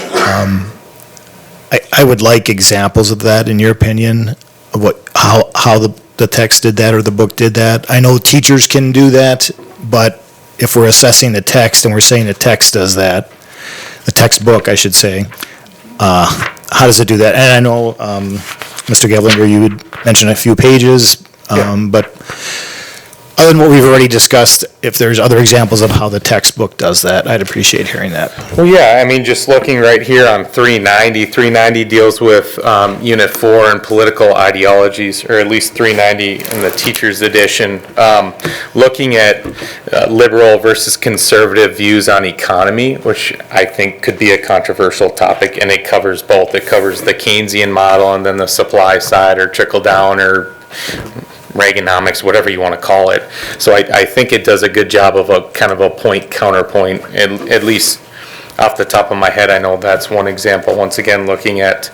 monetary and fiscal policy with the economy. And then also just kind of covering the various views of liberals, conservatives, and libertarians on controversial topics, or just their views in general on topics like gun control, or dealing with size of government. I think it does a good job of that. Here's one, 385. To start, I think most kids don't know the side, their side's view or the Republican or the Democratic view on some of these public policies. So it just gives like a little cliff notes on how your typical Democrat would feel on an issue or the typical Republican would view. So I thought that was helpful for the kids, and just kind of looking at diving into ideological views. Libertarianism was something that I found kids didn't know at all about. So it was just an opportunity to dive into that and see a third perspective on some of those issues. So I thought those are at least a couple examples of how it took an issue that could be controversial and covered both sides and then said, hey, that's up to you to decide. It's not up for me as an educator. It's up to you as young adults to look at both sides and then come up with an informed decision. Thank you. Yep. I spent a bit of time in that party ideology section. I did think actually of the rest of the book that was probably the most objectively presented section of the book. I did appreciate there was a tip on one of the pages for the students that said, avoid sharing your unsolicited political opinions on the exam. It's important to know the difference between liberal and conservative ideologies and to explain them using a neutral academic tone. And I did feel like that particular chapter that you were referring to was the most neutral academic section of the book. The one note that I made on that section was, why is it so late? It seemed like something, especially on the economic side of things, that it may just be that, leading up to those principles, you need the foundation of some of the other areas. But Yeah, that's a good point. Knowing that it's required to take economics, and some of the kids are taking AP Government and they're taking AP Econ, so they're getting that. So they really want to focus on the government and political aspects of our field, and those other sides, history, economics, those are covered by other courses that many of the kids already take. So, and here's something too. For me personally, and I know at West and South they do this too, that they go in order of the CED. Now, obviously, I know teachers that have messed around with the order as far as the units that are covered, but we typically tend to follow the CED, and most AP Government teachers that I've talked to follow that. But I know there are some examples where right after foundational, constitutional foundations, then they might throw in elections if we're looking at, it's a midterm year, it's a general election year, presidential election year. So that's obviously a possibility that, I guess we could look at just introducing it earlier. anything else? Go ahead. Very briefly, I did have a chance to look through this book, and, like I said, having a son that has gone through this, I know that a lot of the importance of the cartoons, I realize that is something that the AP test does stress heavily. The book did kind of feel like almost like I know what you meant with the in-depthness. It was like a graphic novel version of, what you would consider to be an AP exam book, a prep book. I can see why the kids like it. I no doubt there in my mind, it's an easy read. It's, a lot of visuals. I do have to agree, though, that throughout the book, I saw a lot of implicit bias, and it wasn't so much, it was very, it was the power of the language. It was how things were stated. It wasn't as objective as I would like a text to be, to kind of present things a little bit more objectively. It was in the way that things were stated, the words, the verbiage that was used. I think that's maybe what struck me, as, like you said, it's almost like did you really have to say it this way? I felt that a few times, like there probably could have been a better way to state what was just said, but it was it felt a little bit intentional to me, like, we're gonna say it this way because we want to imply that this is, the meaning. So, I can see why this book is popular, though. I definitely can see why the kids would like it. I did have some concerns, though, but it appears that it's in a lot of the resources, so I guess something we'll have to deal with. I can see a lot of students looking at some of this, too, and raising their own concerns about the portrayal of different events, different people. And as long as I continue to feel that's welcome, within the classroom, that debate. For example, there's a whole entire page on Anthony Fauci and what a great guy he was.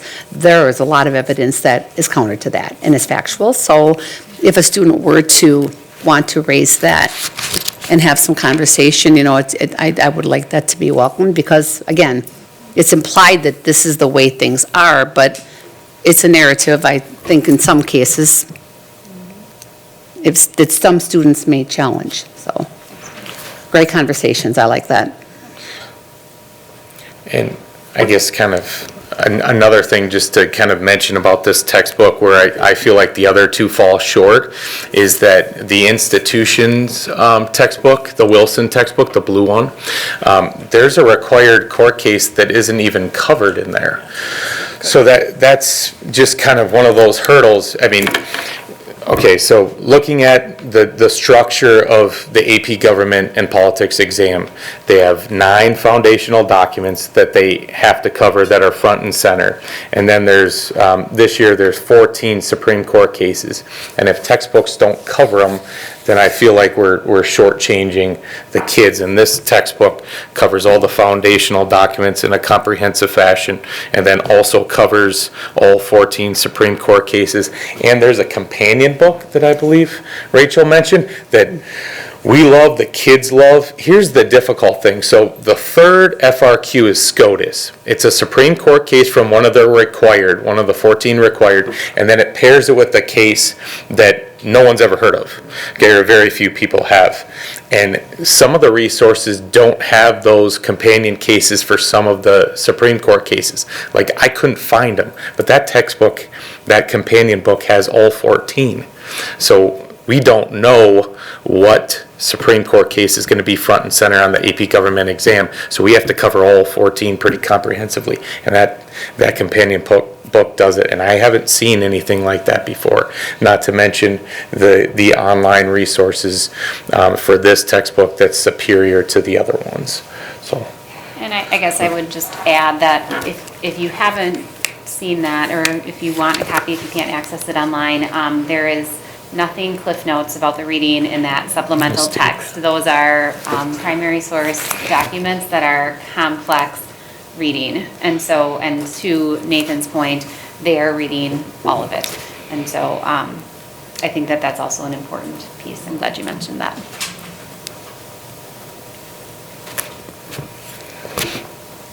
Any other questions? I mean, this is an important decision for us. Obviously, the way that we present this topic to our students, this is not a required course. Obviously, this is an elective. I know there are students that take both the regular government course and then they enjoy it and they want to take the AP course on top of that. So I do think, again, at the end of the day, it really is about if the resource that we choose has some limitations in terms of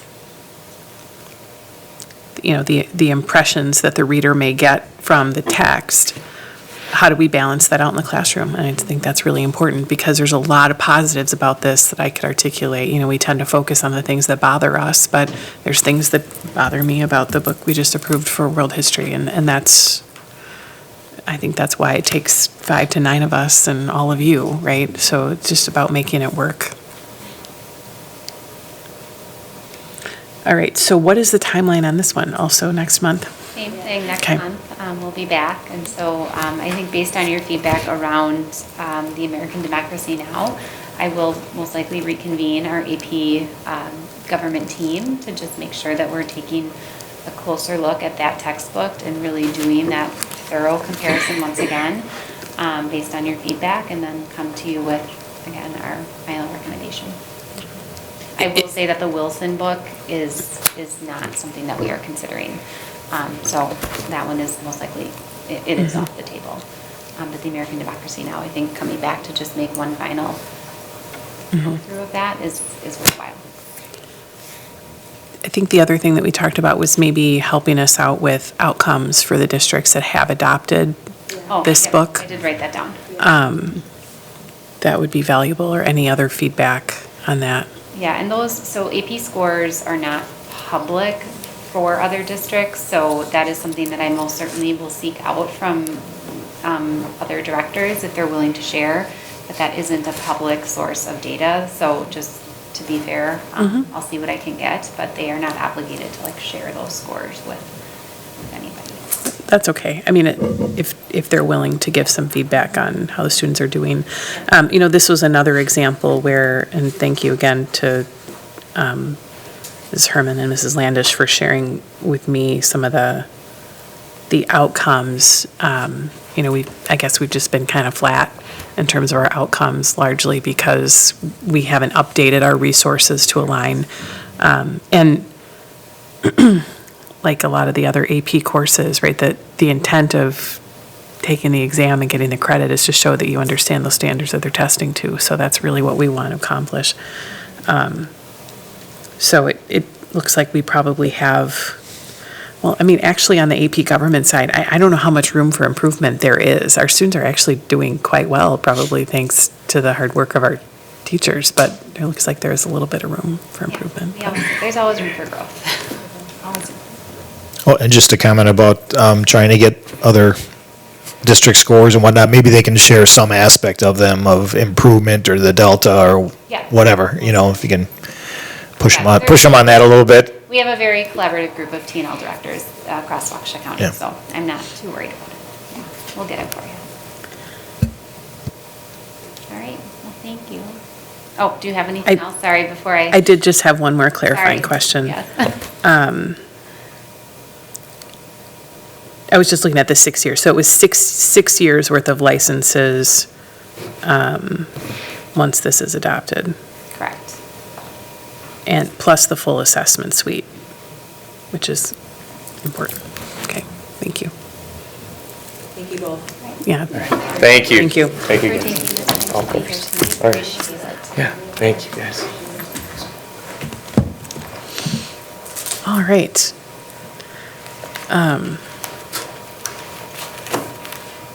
The last thing, Mrs. Herman is staying with us, is a request to approve the middle and high school social studies syllabi.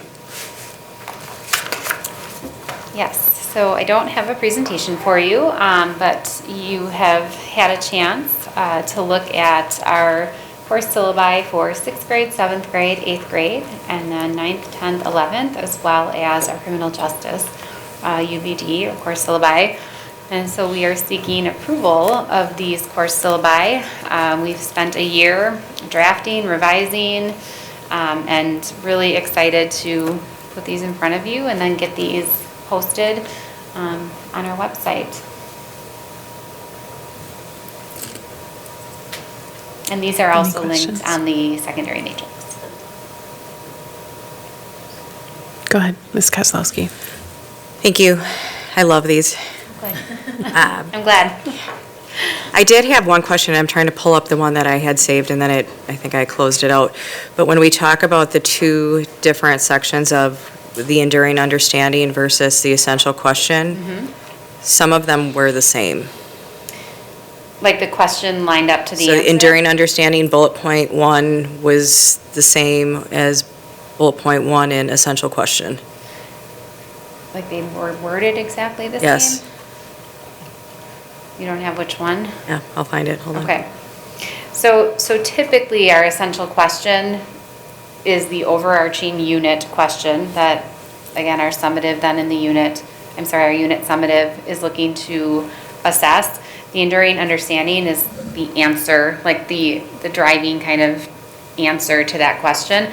So they might look they might have some similar language, but if they are exactly the same, that's a typo that we would want to fix and that I missed. So I will find it and let you know. Okay. But the rest of them, Okay. like this is the stuff that we love to see and Yeah. share and have public for the students and parents to be able to see and understand all of the pieces and the detail. Yep. And that level of transparency is really nice to see. Good.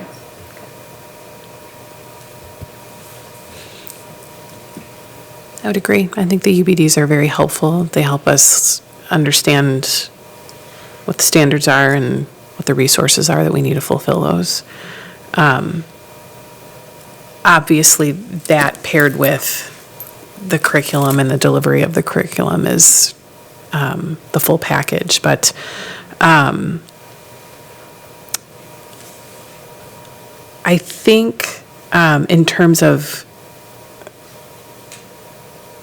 what we're looking at with AP, I guess my only major question there, obviously the AP standard is what we're doing in the AP classrooms. But there are some examples, like maybe psychology is a good example. How do we decide what's necessarily different, that we wouldn't just subsample what's also in the AP? Sure. So psychology, social issues, and then the U.S. in a global perspective are all up for revision next year. So one of the things that we do is we do look at the AP course frameworks for those courses and we start there. Obviously, the AP courses are year-long courses, and the regular courses are semester courses. So it's really paring down, because these are all electives, and they don't necessarily, we don't rely on them to get through the Wisconsin State Social Studies standards. So by the time that students take all of our required social studies classes, we have ensured that all of those social studies standards have been addressed. These courses are, right, like they're not, I don't want to say like fun and exciting social studies classes. They are. I do want to say that. They're fun and exciting social studies classes. But teachers have a lot more discretion as to like what content they build into those. And so we do start with our AP course frameworks for the courses that do have an AP course equivalent. But the rest of them we really design based on, again, kind of what's happening. We always say when the world hands you a curriculum, like how do you infuse that into your courses? And so those are up for revision next year, and you'll get your hands on those as they are developed. But we really look at, again, resources from across the field to develop what those courses look like. So is social studies is not deeply tested on the ACT, if at all? No, the only time that the social studies content is I would say formally tested is 10th grade on the forward exam. And unfortunately, like the rumor, is out for students in terms of like that forward exam doesn't contribute to the school report card. Mm-hmm. So this year, I would give our assistant principals and principals just a ton of credit. We really did a lot of work helping our students to understand the importance of giving that test their best. But that is why we are really prioritizing those common unit summative assessments and ensuring that those are aligned to standards so that we can make sure that we have a measure of how students are performing. And then I would say additionally, on the ACT, social studies, the skills that we teach in that class so mimic what they're asked to do on the reading and ELA portion of the ACT that they do go hand in hand, a lot of the same skills.